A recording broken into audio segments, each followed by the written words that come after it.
10, 9, 8, 7, 6, 5, 4, 3, 2, 1, 0.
Partly it's taken to these very strange images that are behind your head right now. These are pictures of equations. I've been, for the last 15 years, trying to answer the kinds of questions that my colleagues here have been raising. And what I've come to understand is that there are these incredible pictures that contain all the information of a set of equations that are related to string theory. And it's even more bizarre than that, because when you then try to understand these pictures, you find out that buried in them are computer codes, just like the type that you find in a browser when you go surf the web. You're saying your attempt to understand the fundamental operations of nature leads you to a set of equations that are indistinguishable from the equations that drive search engines and browsers on our computers. That is correct. So, wait. I have to just be silent for a minute here.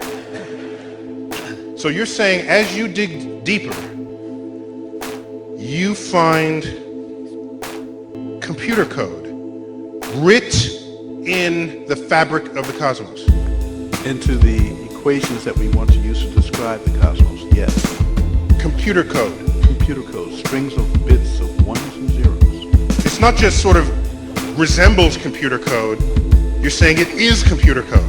It's not even just is computer code, it's a special kind of computer code that was invented by a scientist named Claude Shannon in the 1940s. That's what we find very, very deeply inside the equations that occur in string theory and in general in systems that say are supersymmetric. Some of those codes are showing on the screen behind you right now. They don't look like codes, but these pictures, which we call adinkras, are graphical representations of sets of equations that are based on codes. That in the description of our universe, that is a supersymmetrical universe, which we were going to test in the LHC. If you believe that description, I can show you the presence of these codes. That's my statement. Do you have any predictions in your ideas, or any ways to test any of your ideas any more than, say, the guy over on the screen? The work that I'm doing is in fact so theoretical that we don't understand yet whether it is even possible to complete the program. We have found these strange graphs. We know that they are equivalent to equations, and we have found in these equations computer codes. And so that's where we are right now. So I cannot give you a prediction. This work is less than 2 years old. I'm curious about your theory. You say there's computer code in these equations. Now, computer code is generally just instructions for a processor. And I'm curious as to what the instructions you're finding are. And if you're not sure what's to say that it's actually computer code, I mean, theoretically, the number pi has all the data that's ever existed. Well, we say that they're computer codes. I mean the digits in pi. Yes. Yes. Okay. We say they're computer codes, first of all, because the structure of the equation is such that they dictate that there are certain things that are actually strings of ones and zeros. That's just digital data. But it's not just random ones and zeros. As I mentioned earlier, let me talk about something that you probably do every day, but I don't know if you're a computer scientist or not. Most of us sit at our... Sounds that kind of fluency, I said. Okay, well, most of us sit at our computer screens and we type on the keyboards, and we then send these, if we're using a browser, we're sending strings of ones and zeros elsewhere. But on the other hand, in the transmission process, there's always some fluctuations. So a zero that you type here because of static in line might be read as a 1 at the other end and vice versa.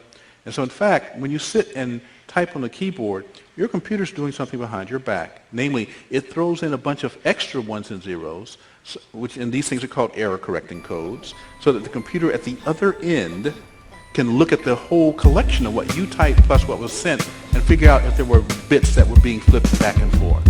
And that's how you get accurate transmission of digital data.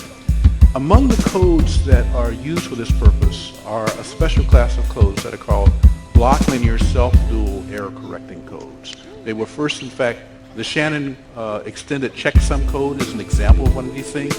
These are the codes that we find buried in the equations. Not just any code, but these self-dual error correcting block codes. It's quite remarkable for anyone that I've talked to. We have no idea what these things are.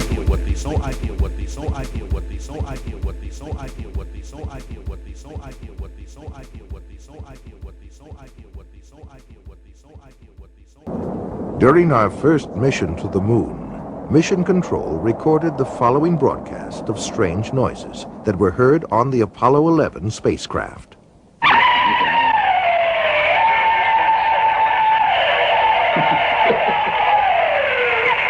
This is Apollo Control. Still no explanation. The weird noises emanating from Apollo 11, if indeed it is from Apollo 11. Perhaps it'll all shake out later in the mission as to what these strange noises are.